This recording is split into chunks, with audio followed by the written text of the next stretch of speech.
नमस्कार, कैसे हैं आप लोग? तो मैं फिर से लेके आ गया हूँ आपके लिए हिंदी साहित्य के महत्वपूर्ण प्रश्न उत्तरों की एक वीडियो।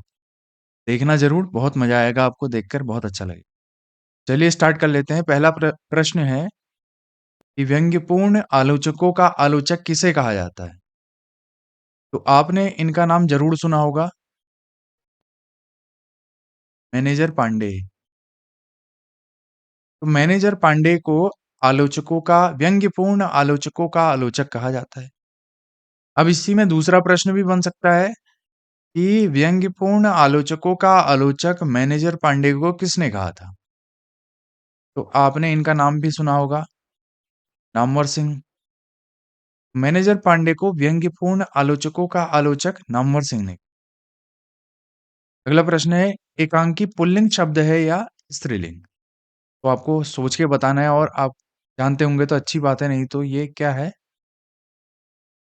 पुल्लिंग है। एकांकी पुल्लिंग शब्द है। अब मैंने आपको एक बार और बताया था, एकांकी ऐसा नाटक जिसमें एक अंक होता है उसे एकांकी कहते हैं और एक होता है एकाकी। एकाकी मतलब अकेला जीवन व्यतीत करने वाले व्यक्ति को एकाकी कहते हैं। सिर्फ इसमें एक बिंदे का अनुस्वार का फर्क है, एकांकी और एकाकी में। अगला प्रश्न है, उत्तर पूर्व के मध्य के कोण को क्या कहा जाता है? अब जैसे उत्तर पूर्व कैसे होगा? ये बन गया पूरब, ये हो गया पश्चिम, ये हो गया उत्तर या दक्षिण। अब उत्तर पूर्व मतलब इस साइड के कोण को क्या कहा जाता है? इस साइड के कोण, इस साइड के कोण को कहा जाता है ईशान। उत्तर पूर्व के बीच के कोण को कहते हैं ईशान, और आगे भी जान लीजिए। और ये उत्तर पश्चिम के कोण को क्या कहा जाता है? इसको कहा जाता है वायव्य। और पश्चिम और दक्षिण के कोण को कहा जाता है नैऋत्य।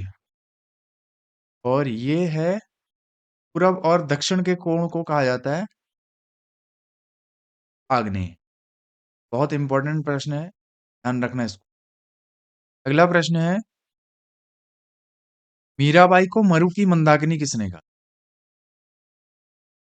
तो पंत जी ने कहा था मीरा को मरु की मंदाकिनी, का मतलब है सुमित्रा नंदन पंत जी। अगला प्रश्न है, जायसी के गुरु का नाम क्या था? अब बहुत सारी किताबों में अलग अलग चीज लिखी गई है। तो जायसी के गुरु दो थे। एक थे सैयद अशरफ, आपने सुना भी होगा कि सैयद अशरफ पीर प्यारा। और एक थे शेख मोहिदी। सैयद अशरफ और शेख मोहिदी। अब इनका वर्णन किस किस में किया गया है? वो सैयद अशरफ पीर प्यारा तो इन्होंने कहा है पद्मावत में,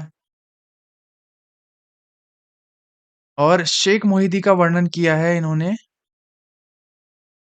आखिरी कलाम में।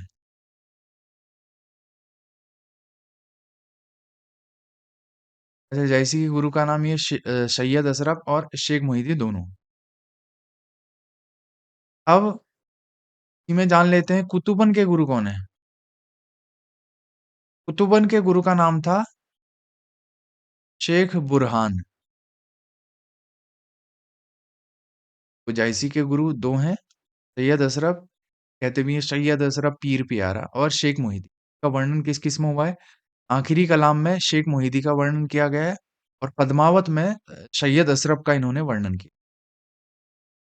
अगला प्रश्न, अरण्य रोदन का क्या अर्थ होता है? अरण्य रोदन का अर्थ होता है व्यर्थ में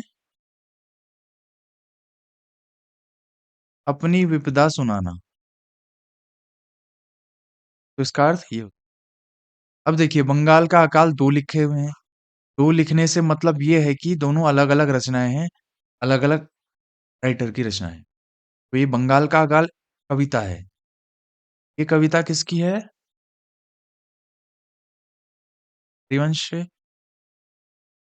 राय हरिवंश राय बच्चन, अमिताभ बच्चन जी के पिताजी। इनकी कविता है ये, बंगाल का अकाल। और बंगाल का अकाल फेमस उपन्यास आपने भी नाम सुना होगा, ये है उपन्यास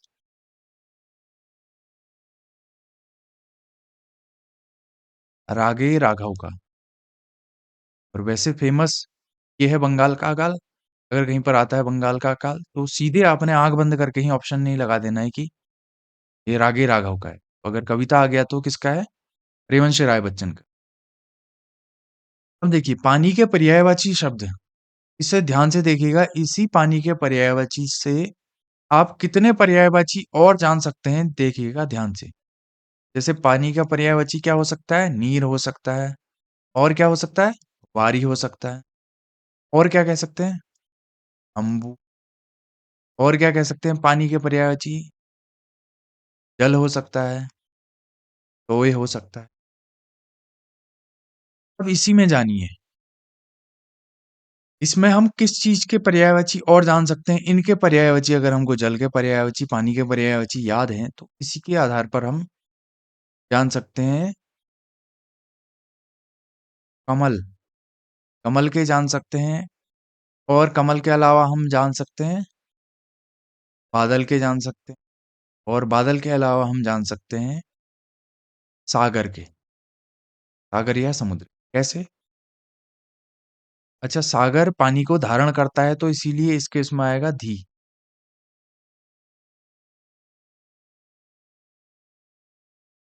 और कमल पानी में जन्म लेता है तो इसके लिए आएगा जौ। और बादल पानी को देता है तो इसके लिए आएगा दौ। दौ क्या मतलब? जौ, दौ और धी का मतलब है कि पानी के पर्याय में अगर हमने धी जोड़ दिया तो वो सागर के पर्यायवाची बन। अगर हमने जौ जोड़ दिया तो कमल के पर्यायवाची बनेंगे। अगर हमने दौ जोड़ दिया तो बादल के पर्यायवाची बनेंगे। कैसे? अब नीर में अगर हम जौ जोड़ देते हैं तो नीरज। वारी में अगर हम जौ जोड़ दें तो वारिज। अंबु में अंबुज। जौ का मतलब जन्म लेना, इसे याद करना। कमल जन्म लेता है पानी में। अब और जलज, तोयज। तो ये सारे किसके हो गए पर्यायवाची? कमल के। और वैसे ही नीरद, बादल पानी को देता है तो दौ। और क्या हो जाएगा? वारिद, देने वाला, पानी को देने वाला। अम्बुद, जलद। दौ आ गया जल के पर्यायवाची में तो पानी को देने वाला बादल। और क्या है? तोयद। अगर जलज और जलद और जलद ही आ गया तो आप कंफ्यूज मत होइएगा। ही का मतलब है धारण करना, तो पानी को कौन धारण करता है? सागर या समुद्र। तो क्या आएगा इसमें? नीरधि, वारिधि, अम्बुधि। जहां पर आपको धी दिखेगा, जलधि, तोयधि। तो देखो अगर हमको पानी के पर्यायवाची याद हैं तो हम कमल के, बादल के और सागर के पर्यायवाची आसानी से याद कर सकते हैं। कितना आसान है अगर पर्यायवाची भी याद करने हैं हमें। बहुत आसान है अगर ध्यान से हम पढ़ते हैं। अगला प्रश्न, अर्धकथानक। इसमें भी दो आ रहे हैं। अर्ध, इसमें एक अर्धकथा है, एक अर्धकथानक है। तो जो अर्धकथानक है ये क्या है? ये है आत्मकथा। तो ये अर्धकथानक किसकी आत्मकथा है आपको पता ही है? बनारसी दास जैन। और ये अर्धकथा भी आत्मकथा है। ये किसकी है? अर्धकथा है सिर्फ इसमें, एक अर्धकथानक नहीं है। तो ये आत्मकथा है नगेंद्र की, डॉक्टर नगेंद्र। अब प्रश्न में कैसे कंफ्यूज होते हैं बच्चे, अर्धकथा दे देगा और पहला ही दे देगा ऑप्शन बनारसी दास जैन। तो हम सोचेंगे कि नक शायद इसमें थोड़ा सा मिस्टेक है, पहला ही ऑप्शन हम बनारसी दास जैन करके आ जाएंगे। ऐसा नहीं करना है। ध्यान से पढ़ना है प्रश्न को, उसके बाद ही इसका आंसर दे। हाँ, अब अगला प्रश्न भी बहुत इंपॉर्टेंट है। द्विज का क्या अर्थ होता है? द्विज का अर्थ होता है जो 2 बार जन्म लेता है, 2 बार जन्म लेने वाला, उसे कहते हैं द्विज। तो अब 2 बार जन्म क्या-क्या ले सकते हैं? देखो दाँत, दाँत 2 बार जन्म लेते हैं। पहला दूध का दाँत टूटता है ना, उसके बाद दूसरा दाँत आता है। और ब्राह्मण,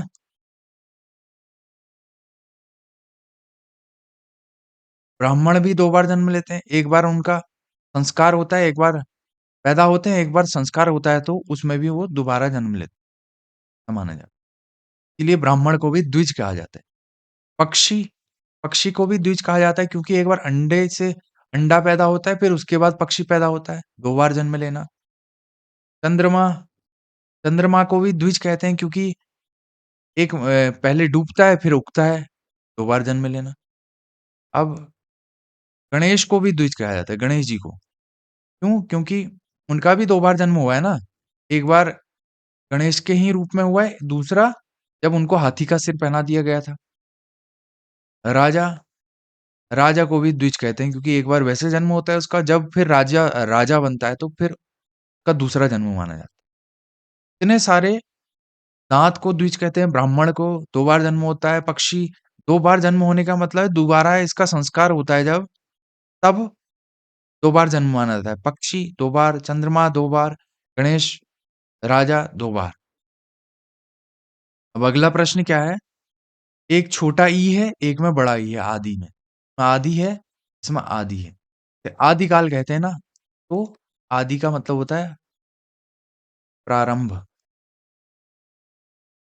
और ये वाले आदि का मतलब होता है अभ्यस्त। कहते हैं ना, ये तो आदि है इस चीज का, अभ्यस्त है। अगला प्रश्न देख लेते हैं। खड़ी बोली को कौरवी किसने कहा था? तो खड़ी बोली का नाम, दूसरा नाम क्या है, याद रख लेना। कहीं आ गया कि खड़ी बोली का दूसरा नाम क्या है, 4 ऑप्शन दे देंगे तो कौरवी है इसका।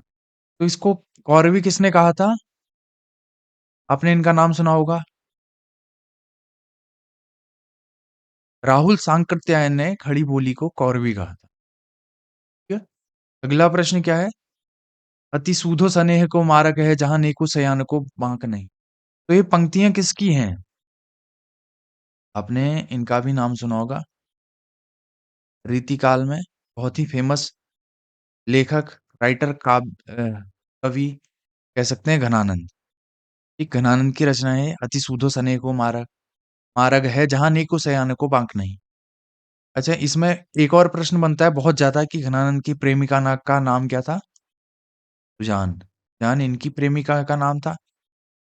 एक और थे रीतिकाल में कवि, जिनकी प्रेमिका का नाम भी ऐसा ही था। तो उनका नाम है बोधा। बोधा की प्रेमिका का नाम था सुभान। सुबहान, या सुभान या सुबहान भी था, ऐसा भी लिखा हो सकता है। सुबहान या सुभान। तो बोधा की प्रेमिका, घनानंद की प्रेमिका तो बहुत बार पूछते हैं, अब क्या पता बोधा की प्रेमिका का बारे में पूछ ले। अगला प्रश्न है, तैरने की इच्छा के लिए एक शब्द। तो तैरने की जो इच्छा होती है उसे कहते हैं दिशा। तैरने की इच्छा। अच्छा, जो तैरने की इच्छा करता है उसे कहते हैं तिशु। ठीक, तैरने की इच्छा तो हो गई तितिशा, जो तैरने की इच्छा करता है उसे कहते हैं तितिशु।